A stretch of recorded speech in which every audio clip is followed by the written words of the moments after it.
और ये मकबूल जान साहब, अगर हम माजी की बात करें, जो आसमा ने जिस बात की तरफ इशारतन बात की, ऐसी बातें हम सुनते रहे हैं। बेनज़ीर साहबा के हवाले से कहा जाता था फलां पीर के पास जाती हैं। मियाँ नवाज शरीफ के हवाले से कहा गया कि वो जो है बाईपास जो बने हुए हैं ख़ासतौर पर लाहौर के अंदर, अगर किनार रोड पे अंडर पास जो हैं उनके ऊपर से नहीं गुजरते, नीचे से गुजरते हैं, उनका एक अकीदा है। ऐसी चीज़ें माजी में होती रही हैं, लेकिन जिस तरीके से अब ट्रेंड्स चलाए जा रहे हैं और जितनी इखलाक बाख्ता गुफ्तगू की जा रही है, ये हम क्या कर रहे हैं? देखिए, वो जितने भी ट्रेंड थे ना, हमारे वाकिफ थे। नवाज शरीफ साहब जाते थे, उनकी तस्वीरें जो थी तीन चिन्हता को कंधे पे उठा के नजर आती थी, बेनजीर जाके लाठियां खाती थी नजर आती थी।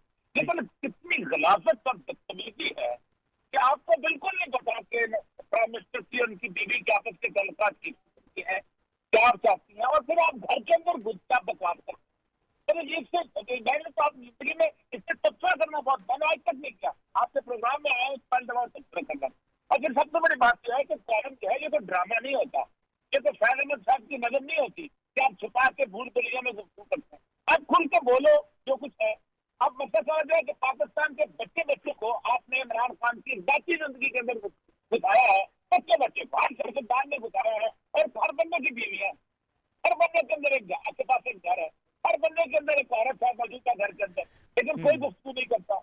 तो मुझे जाती है ना कि उसको तीर से नक्का वाला बात हो के टीवी भी जा रहा है, कैमरे भी जा रहे हैं, तो मैं बात करूं। आप तो घर के अंदर पहुंच गए भाई। लेकिन और ये सब जो सना बुच्चा साहब बात कर रही हैं कि खातून अव्वल की भी इज्जत होनी चाहिए, हर शख्स की इज्जत होनी चाहिए, लेकिन जब आप खुद इस किस्म के काम करते हैं। कुलसूम नवाज साहब बीमार थी, आपको याद होगा, एक डॉक्टर्स पीटीआई से वाबस्ता हॉस्पिटल के अंदर जाके आईसीयू के अंदर घुस गए कि मैं चेक करना चाहता हूं कि वो बीमार हैं या नहीं है। जब इस किस्म की चीजें होंगी तो फिर शायद रद्द-ए-अमल आएगा। आप उस डॉक्टर की खाल दे रहे हो ना, हम्म।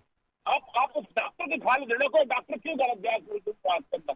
आप किसी दूसरे घर में घुसने का आपको किसका आपने दूसरे के बीवी की इज्जत उछालने का आपको दे दिया। और दूसरी बात है, मैं अपने टीवी के जल से पिछले देखा था प्रोग्राम पे वरतुल्लाह खान साहब और वो जनाब खोड़ो कि जी ये कौन है, बताएं कौन है ये लड़की का। ओ भाई, तुम लोग मतलब ये क्या कर रहे हो?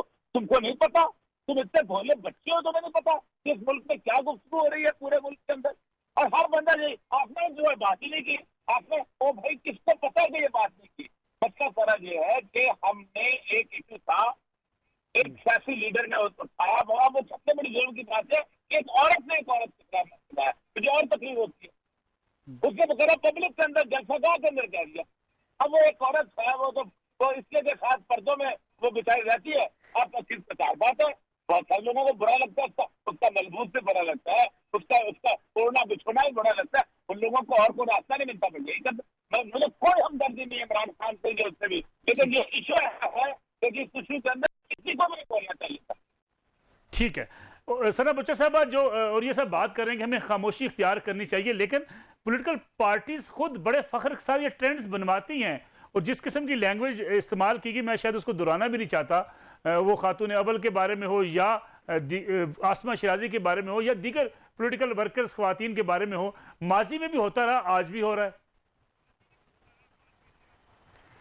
देखिए, मैं औरिया मकबूल जान साहब की बात से बिल्कुल अग्री करती हूँ कि आप किसी के घर में पहुँच के उसकी ज़ातियात पर बात ना करें। और ये बात भी प्लीज़ गौर फ़िक्र रखिए कि आप ये क्यों भूल जाते हैं कि खातून अव्वल का एक रोल है सियासत में, उनका एक रोल है। ओन चौधरी साहब कहाँ हैं?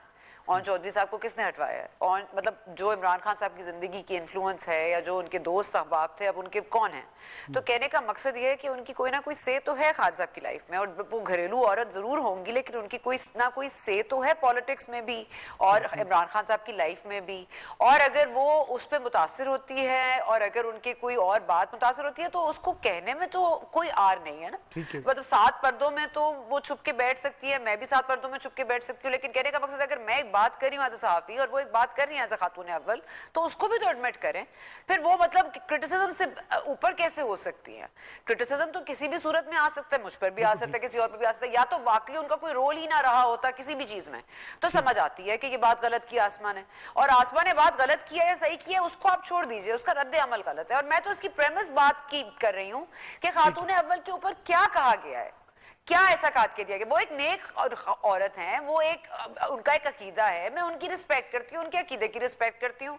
वो जो समझती है, मैं भी अपनी अगर जिंदगी के कोई मामले इस्तिखारे से हल करना चाहती हूँ तो मेरा मसला है ना। तो ये मतलब ये कुछ छुपाने वाली बात तो नहीं है, अकीदा और इबादत को छुपाना तो नहीं चाहिए ना, क्यों छुपाएं? बिल्कुल। सना बुच्चा साहबा, एक कॉलम लिखा गया, आसमा शिराजी साहबा एक जर्नलिस्ट हैं, कॉलमिस्ट हैं, एंकर पर्सन, उन्होंने एक कॉलम लिखा। वो कहती है कि मैंने एक इस्तियारे का इस्तेमाल किया अपने कॉलम में, किसी का नाम नहीं लिया, लेकिन जिस तरीके से वफाकी वज़रा ने, तर्जमान वज़ीर आज़म ने प्रेस कॉन्फ्रेंस की और जो इल्ज़ामात आयद किए आसमा शिराजी साहबा के खिलाफ, फिर एक कंपेन चली, एक ट्रेंड चले, जिस तरीके से जो गंदी लैंग्वेज इस्तेमाल की गई, आपको लगता क्या है कि क्या इख्तलाफ की बिना पर इस किस्म के ट्रेंड्स का अब सामना करना पड़ेगा? सॉरी, देखिए मैं समझती हूँ कि गलती दोनों तरफ है। मैं इसलिए आसमा के साथ खड़ी हूँ क्योंकि जाहिर है सहाफ़त में हमें ये हक होना चाहिए कि हम अपना ओपिनियन एक्सप्रेस कर सकें, और हमें करना भी चाहिए और ओपनली करना चाहिए। और अगर हम ओपनली बात करेंगे तो हमारे लिए ज़्यादा बेहतर है। अगर हम चेमगोइयों में बात करेंगे तो चेमगोइयों में बहुत सारी बातों को उलझाया जा सकता है। तो अगर आसमा ने कुछ लिखा है तो जाहिर है उसका जो उन्वान है और जो उसका कॉन्टेंट है वो हमें भी पता है, बच्चे बच्चे को पता है इस मुल्क में इस्तिखारों पर और दुआओं पे और दुरूदों पे ये मुल्क चल रहा है, और इसमें कोई बुराई नहीं है। किसी का अकीदा है, वो जो उसका अकीदा है वो करना चाहता है, मतलब मैं सदका तक करना चाहती हूँ, मैं सदका का अकीदा है, तो इसमें कोई बुराई तो नहीं है जो आसमा ने लिखा है।